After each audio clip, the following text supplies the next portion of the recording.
Ever wonder what makes certain questions truly powerful in a comprehension-based classroom? Or how to make sure your questions actually boost understanding, not just fill time? And how can you fit these strategies into your current lessons without adding any extra work? In this video, I've got the answers. I'll show you the exact types of questions that drive comprehension with real examples you can start using today. Plus, I'll share simple tips to seamlessly integrate them into your lessons. No big changes needed. Ready to supercharge your questioning game? Let's dive in. You know that moment when you ask a question and you're met with silence? Yeah, it happens to all of us. You throw out what seems like a perfectly reasonable question and your students just sit there staring blankly. But what if the problem isn't them? What if it's the type of question? You see, not all questions are created equal, and in a comprehension-based classroom, some questions simply work better than others. Let's start with something basic but surprisingly effective: yes or no questions. You might be thinking, wait, those are too simple, right? But here's the thing. Yes and no questions give students a low-risk entry point. They build confidence and set students engaged without overwhelming them. And once they've dipped their toes in, they're more likely to dive deeper. But don't stop there. Yes and no questions are just the warm-up. It's the follow-up that makes these powerful. Instead of moving on after a simple yes or no question, ask why. Suddenly you've transformed a basic question into a tool for deeper thinking. Now here's where the magic really happens. Personalized questions. Instead of asking, what did the character do next? Try something like, what would you have done in that situation? Now you've got their attention. Why? Because personalized questions make students connect the content to their own experiences. When they see themselves in the scenario, they're not just thinking about the material, they're engaging with it on a personal level. It's no longer just about comprehension, it's about ownership, and when students feel connected to what they're learning, comprehension skyrockets. But we're not done yet. Let's talk about the open-ended, inferential questions, the ones that make students dig a little deeper. These aren't your average, what color was her shirt kind of questions. I'm talking about the kind of questions that force students to infer, predict, and justify their answers. Ask them something like, why do you think the character acted that way? Now you've got them thinking critically, analyzing the situation, and using language in a real, meaningful way. These questions push students to process information on a whole new level. And trust me, the engagement soars when you ask the right open-ended question. So imagine you're in the middle of a lesson and you're teaching about past tense verbs. You ask your students, what did Juan do yesterday? Seems simple enough, right? But here's the thing. As soon as they give you the right answer, he went to the store, that conversation is basically over. Boom, done. On to the next. But what if instead you ask something like, why do you think Juan decided to go to the store instead of staying home? Now we're cooking. Suddenly your students aren't just recalling information, they're thinking. They're using context, reasoning, and language in a more dynamic way. And the best part?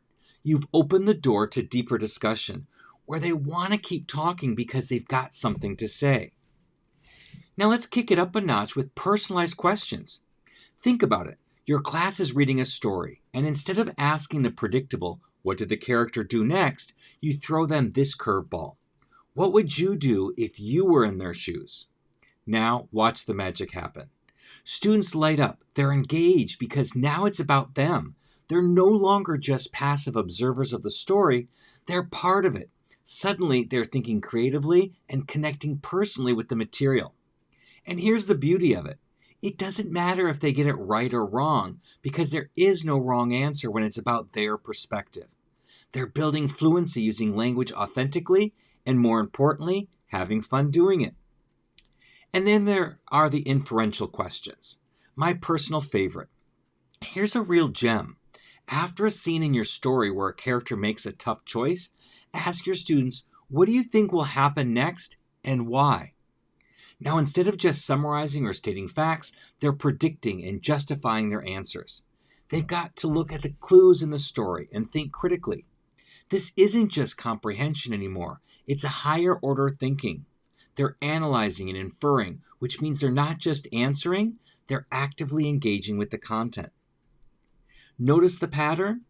These types of questions turn a basic Q&A into a conversation where students are driving the dialogue.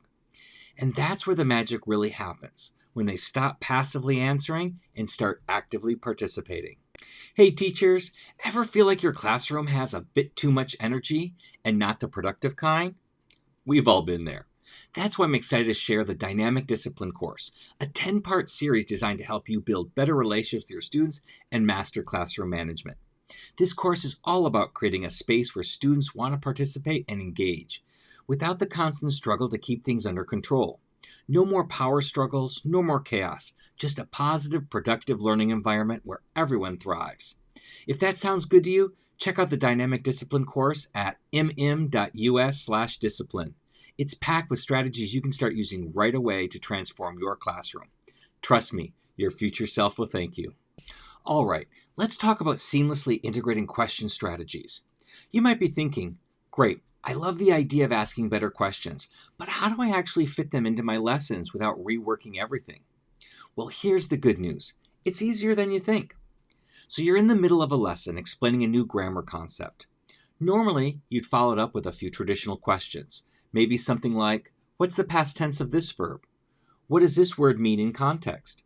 But what if, instead of changing your entire lesson plan, you tweak just those questions? Let's say you ask, how would the meaning change if we used this word in a different tense? Or, why do you think the speaker chose this phrase instead of another? Boom! Suddenly you've gone from rote memorization to critical thinking, and all you did was change how you framed the question. Now, I know what you're thinking. That sounds simple, but how do I do this consistently without it feeling forced? The trick is to make it part of your natural flow. For example, let's say you're doing a reading activity. Instead of just asking students to summarize what they've read, add a quick personalized question like, how would you react if you were in this situation? You're not interrupting the flow, you're enhancing it. And that's what's even better. These kinds of questions actually make your students feel more involved in the lesson because it shifts the focus to them. Suddenly, they're not just learning about the material, they're connecting with it. And the best part? You don't need to overhaul your lesson plans. These strategies slip right into what you're already doing. While teaching vocabulary, throw in, can you think of a situation where you use this word? Or during a class discussion, ask, why do you think this character acted this way? You're not reinventing the wheel. You're just adding a little spark to it. The more you practice this, the more natural it becomes. And before you know it, these questions will flow so effortlessly that you won't even have to think about integrating them. They'll be a core part of how you interact with your students. So no need to stress about making big changes. Just a few little shifts can lead to huge results in engagement and comprehension. Trust me, your lessons will feel smoother and your students will be more tuned in than ever. All right, that's a wrap. But if you want to dive even deeper into the art of asking questions, be sure to check out the next video. It's packed with more tips to boost comprehension and student engagement. And before you go, let me know in the comments, what's your favorite question to ask that's always gets students talking? I'd love to hear your ideas. Thanks for watching, and as always, happy comprehensible input.